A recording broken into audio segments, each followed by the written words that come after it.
the transition moment, the kind of the awakening moment for me was thinking about scale and thinking about emerging consumption trends. And so I had read a report earlier while I was there that really kind of talked about FAO projections, the Food and Agriculture Organization of the UN, talking about projections for livestock consumption and food consumption broadly, but specifically livestock product consumption across the whole world. So at a scale of 10 billion people in a couple of decades, how are people going to be eating?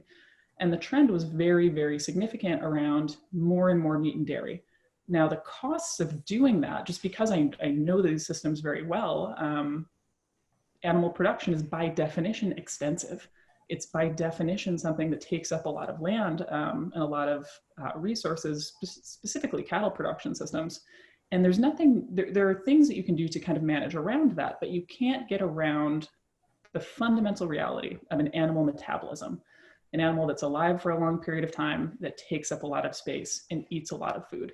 And that was where Pat Brown's proposition, so our CEO and founder, Dr. Pat Brown, speaking with him for the first time was really interesting, because I had kind of gone into that conversation thinking, this is either crazy or brilliant.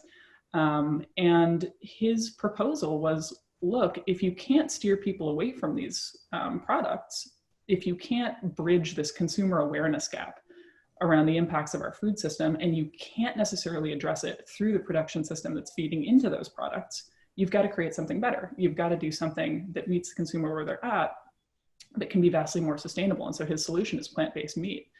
And so that was kind of that pivot point of just kind of looking around, and it was in the middle of a drought. Now I was there during this 5-year drought for California that was really hard on our whole ag system, and going, gosh, I don't think this is the way we scale.